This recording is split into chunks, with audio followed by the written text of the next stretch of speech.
Saya berasal dari keluarga Muslim sebelumnya, tapi puji Tuhan sekarang sudah jadi anak Tuhan Yesus. Singkat cerita, sebelum saya mengenal Tuhan Yesus, saya juga sebelumnya 2019 saya sudah berangkat umroh dan bercadar juga. Kenapa saya ingin ikut Tuhan Yesus? Karena awal mulanya saya itu merasa kayak gak punya hidup damai sejahtera di agama sebelumnya. Mohon maaf karena sebelumnya saya juga taat melakukan ibadah, puasa, tahajud dan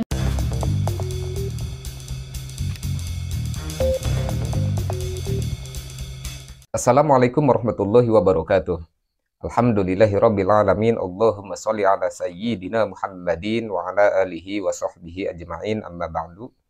Sahabat yang dirahmati Allah Subhanahu wa taala, mudah-mudahan kita semua selalu dalam lindungan Allah Subhanahu wa taala. Baik sahabat, dari cuplikan video tadi kita sudah menyaksikan apa yang menjadi alasan si wanita murtadin ini, yang bahkan menurut dia dulunya dia adalah seorang muslimah yang baik, seorang muslimah yang taat akan ibadah kepada Allah Subhanahu wa taala, namun entah mengapa dia sekarang meninggalkan agamanya, berpindah menjadi Kristen. Langsung saja kita simak dulu video selengkapnya berikut ini.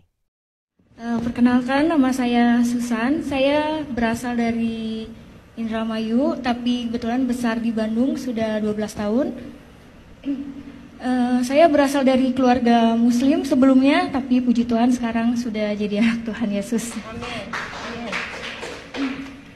Singkat cerita, sebelum saya mengenal Tuhan Yesus, saya juga sebelumnya 2019 saya sudah berangkat umroh dan bercadar juga.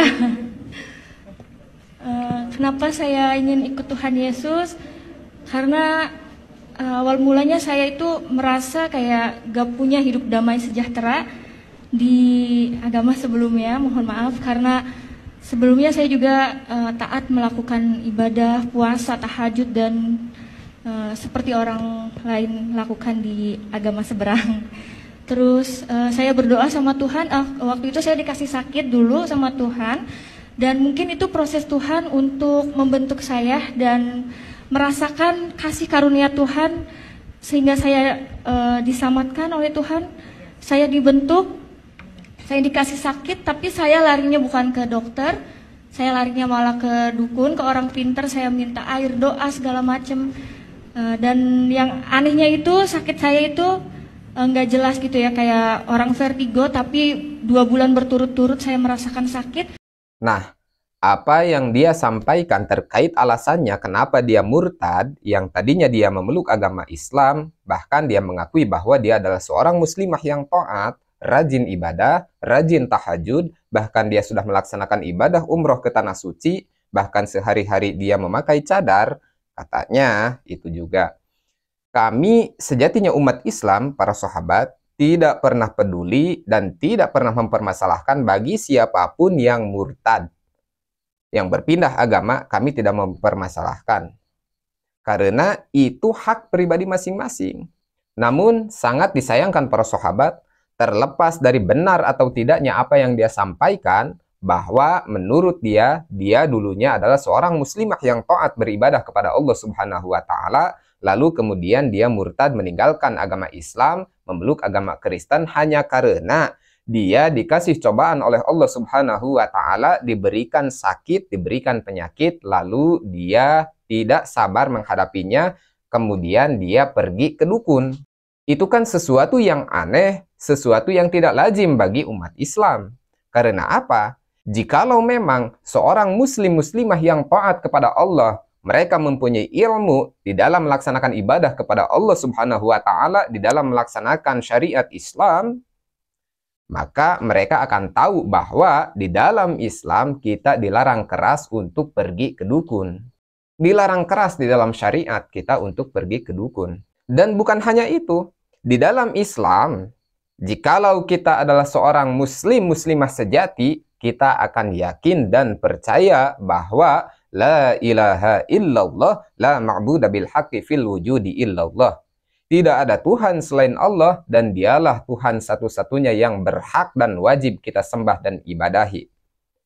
Itu harga mati bagi umat Islam. Bahkan baginda Rasulullah Shallallahu Alaihi Wasallam saja pernah bersabda di dalam hadis qudsinya, "Ya Musa, madlam yardo biqadai, walam yasbir ala balai, walam yashkur bina'mai, falyakhruj baina ardi was samai, wal yatlub rabban siwai." Barang siapa yang tidak ridho dengan qadarnya Allah, dengan qadanya Allah, takdirnya Allah, dan barang siapa yang tidak sabar dengan cobaannya Allah, dan barang siapa yang tidak syukur dengan nikmat yang diberikan oleh Allah Subhanahu wa taala kepada hambanya, maka kata Allah, keluarlah engkau dari muka bumi ini dan carilah oleh engkau Tuhan selainku, kata Allah Subhanahu wa taala. Jadi sudah sangat jelas para sahabat yang dirahmati Allah Subhanahu wa taala, jikalau ada seseorang yang mencari Tuhan selain Allah, maka mereka adalah orang-orang yang tidak ridho dengan apa yang diberikan oleh Allah Subhanahu wa taala. Orang-orang yang tidak pernah bersyukur dengan kenikmatan yang diberikan oleh Allah Subhanahu wa taala. Pada akhirnya mungkin Tuhan kirim seseorang kepada saya, yaitu teman. Dia orang Katolik dan dia cerita kayak gini, coba tolong kamu doa yang kamu mengerti, doa orang Kristen. Dari situ saya ngerasa saya tidak mau agama saya disamakan dengan agama kamu. Agama saya, agama kamu. Di situ saya marah dan nggak tahu kenapa semenjak pas dari situ saya kepikiran gitu. Oh iya ya, karena kan kalau doa orang agama seberang pasti pakai bahasa Arab dan saya tidak mengerti artinya gitu, cuma doa aja. Nah dari situ saya iseng buka-buka YouTube, lihat kesaksian orang-orang Kristen dan saya penasaran gitu, sehebat inikah Tuhan Yesus? Apakah ini kesaksian palsu atau apa? Saya nggak ngerti. Pada malam itu saya langsung berdoa. Nah, dengan mengatakan bahwa di dalam Islam berdoa harus menggunakan bahasa Arab saja, dan dia berkata bahwa dia tidak mengerti dengan bahasa Arab, itu sama saja dia memamerkan kebodohan dirinya sendiri. Karena apa? Kalau misalkan dia adalah seorang muslimah yang sejati, seorang muslimah yang benar-benar kuat keimanannya kepada Allah Subhanahu wa taala, maka dia akan tahu bahwa untuk berdoa kepada Allah Subhanahu wa taala tidak mesti menggunakan bahasa Arab, tidak. Karena kita yakin bahwa Allah itu mengerti dengan segala bahasa makhluk hidup yang ada di dunia ini. Kalau kita berdoa untuk diri kita pribadi, itu tidak mesti bahasa Arab para sahabat, tidak. Terkecuali doa yang kita ambil itu kutipan dari ayat suci Al-Quran. Contohnya, Rabbana atina fid dunya hasanah wa fil akhirati hasanah wa qina adzabannar. Itu kan ayat suci Al-Quran.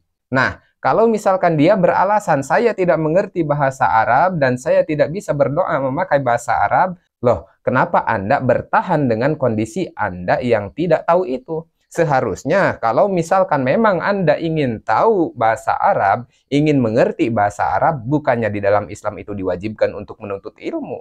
Kenapa Anda diam saja tidak menanyakan kepada orang yang lebih tahu? Kenapa Anda tidak berguru? Inilah kesalahan Anda. Jangan menyalahkan bahwa orang Islam itu harus menggunakan bahasa Arab, terus saya nggak ngerti, saya pindah dari Islam. Jangan. Salahkan kebodohan Anda yang tidak mau belajar tentang agama Anda sendiri. Padahal tidak kurang ustadz, tidak kurang ulama, banyak sekali kiai-kiai kita. Kenapa Anda diamkan dan kenapa Anda tidak menjadikan mereka-mereka itu sebagai guru Anda? Padahal kalau seandainya Anda lebih cerdas sedikit saja, maka di situ Anda akan sadar apa yang telah Anda sampaikan itu adalah bentuk dari kebodohan diri Anda sendiri.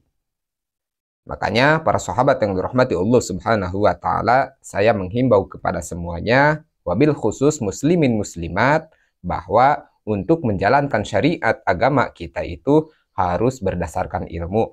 Dan janganlah kita bosan-bosan untuk menuntut ilmu, untuk berguru kepada guru-guru kita, yaitu ulama-ulama kita. Mungkin hanya itu yang dapat saya sampaikan. Allahumma hdina siratal mustaqim. Assalamualaikum warahmatullahi wabarakatuh.